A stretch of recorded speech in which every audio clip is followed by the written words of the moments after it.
Hey everyone, it's Marco here, and if you're looking for your next cozy game with some interesting puzzle mechanics, then look no further. Today I'll be bringing you my review on a cozy city builder called TerraScape, which came out recently and involves building up your medieval kingdom in this hex-based grid system using various deck building mechanics that come with various buildings, resources, and more. It's very similar to games like Dwarf Romantic or Islanders, where TerraScape is one of those city builders that focus on this calm, relaxing gameplay, except that it's a bit of a puzzle game too by heart, so eventually you'll be bamboozled trying to get some ridiculous high scores. So yeah, I'd say this cozy strategy game really touches the nerve center in all the right ways for me. If you'd like to know more, then sit back and enjoy some calm, relaxing music while we get into this review, where I'll be breaking down the gameplay, technical aspects, pros and cons, and even dabble into the emerging trend of cozy city building games. And if you're enjoying these reviews and would like to see more, then don't forget to leave a like, comment, or even subscribe so that you can find the next game to get lost in.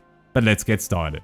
So what is TerraScape? Well, in short, it's defined as a city puzzler, which is this emerging trend that has you playing this relaxing game where there's not too many technical, stressful aspects to it, and it's more focused on trying to get you to relax and kind of unwind after a long day. You'll play the game by placing down these various decks of cards that you can see at the bottom here, and the overall goal here is to get a high score. If you run out of cards, it's the end of the game and you're left with your score, and you increase it by placing down buildings in the best place that you can. For example, you want to be placing down foresty buildings in the forest, you want to be placing harbors and ships around the ocean or the coastal areas, and it seems pretty straightforward, but then you're going to start merging buildings together, creating like almost these combinations of different buildings. It looks fantastic and it sounds really good too. I mean, I had a blast playing this game, and it wasn't just because it was relaxing me out, but because I had to use my brain sometimes, and it was pretty tricky. I found myself getting quite addicted to it. I mean, you can check out my gameplay where I got on a roll. I really got into this game. Next up, I'll be taking a look at the gameplay mechanics, just seeing how it works. And yeah, it's a really fun game. So let's jump in. So as mentioned, this is a deck building game here. So it's the whole puzzle of this game is knowing what to place where. You're going to start off by placing down your keep or your castle, and you can place it anywhere, but it kind of matters because what's going to happen is your score at the bottom is going to go up depending on how well or what resources are situated around the building that you're going to place. Now, for instance, if you're placing some wheat fields, you don't want to be placing them by the city. So you're going to see your score go up, and then eventually you're going to unlock the keep upgrades. It reminded me a bit of Civilization or Age of Empires, where you can kind of choose the path where you want to go down. Do you want to focus on the community aspect, or maybe you want to focus on the food, or maybe fishing or forestry? The choice is yours, and it kind of adds this dynamic element to the gameplay. You'll be getting more packs once you get a higher score. Like I said, you do that by placing down these cards. It's not easy, let me tell you. It starts off easy, but eventually you're gonna start running out of space.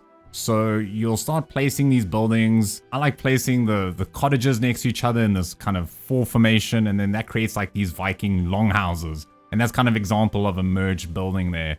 Eventually in the mid game, it's gonna start running out of space, this area that you got. And speaking of this environment, as I mentioned, it's a hex-based kind of setup here. So it reminds me of Civilization or maybe Settlers of Catan, where everything's kind of laid out in this way and the environment looks great. I'll get to what I think about the floating city towards the end, but the whole time you just feel really relaxed throughout. There's no kind of time constraints or anything like that. Eventually towards the end game, it's going to be pretty tricky. You're going to be running out of space. You can use these toggles at the bottom left here to see what space you have available, which is really useful. And something else that's really useful is on the right-hand side, it gives you these blueprints, so it's really helping with those merging buildings or the merged buildings. And it's almost like a game within itself because you're trying to find out the right combinations, which aren't really straightforward. So that's where the puzzle aspects comes into it, and the game prods you into trying to find new interesting ways to kind of deck out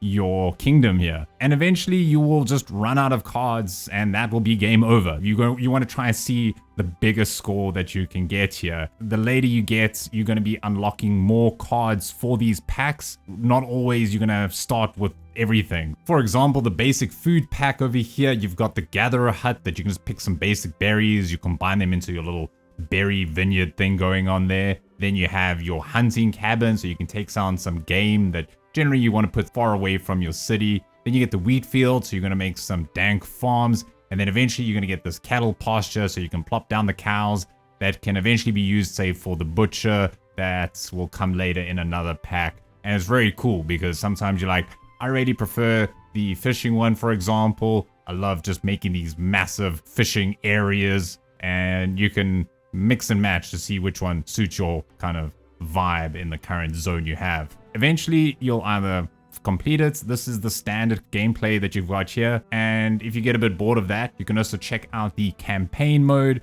You have to achieve these certain objectives in order to progress.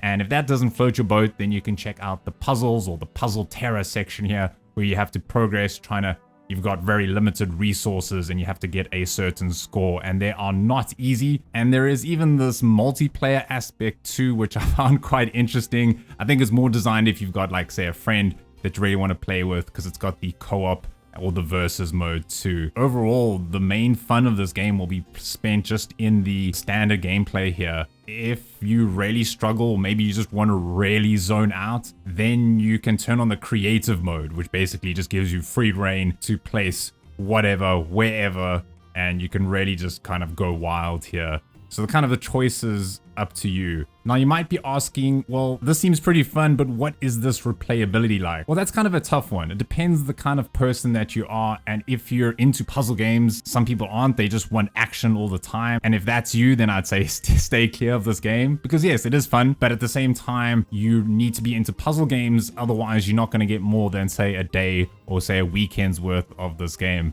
But at the same time, it's not an expensive game too, especially during the Steam sale. So I really wanted to try it out. And for my experience, after playing it for a few days now, I do recommend it. It's a ton of fun, but it's a different kind of fun. It's one of those where you want to just kind of relax after a long day, and you don't want to get into like an action, say like a real-time strategy or first-person shooter where there's even more stress added onto your plate. This is more like if you just want a cozy game, you just want to take it easy, and you just want to deck out your medieval setting. So if you enjoy the kind of medieval vibe to this game and you like the music, then that's going to really increase the enjoyment factor for you. In terms of the technical aspects, I think the game ran really well. I know in my gameplay video, it looks like it's struggling quite a bit. I had to turn off the clouds and whatnot. I think just because after going for so long and doing so much recording, it just started to take its toll. I mean, I've got an i5 laptop here, but during these recordings, I felt like it ran really smoothly. Some points, there were some frame drops here and there. Like I said, especially when there are a lot of assets on the screen, but you can always tweak that in the settings. But I think the overall audio sound, the background music, they've done it perfectly. It fits in so well with the atmosphere. I will say that one thing that was a bit off for me, it kind of broke the immersion,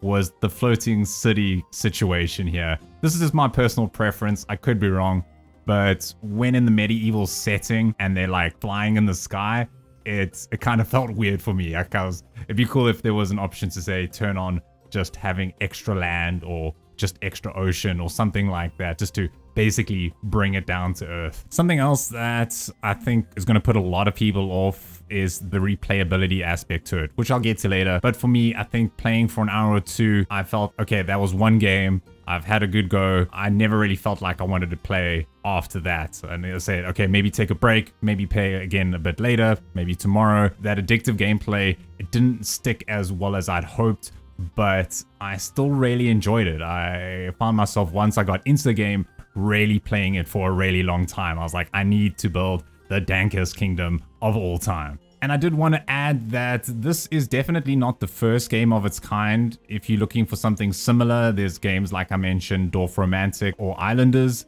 Those are both extremely fun too, but it's also definitely not going to be the last. And I was chatting with one of my friends on Discord that there's going to be a big increase in these games, definitely in this year. I've seen quite a few similar titles that are coming out but this is definitely one of the better ones. The devs have done a great job here, especially with the little things. The things like when you zoom in, you can hear everything that's going on, like the people doing their thing, or the trees rustling, or the fishes fishing. I don't know.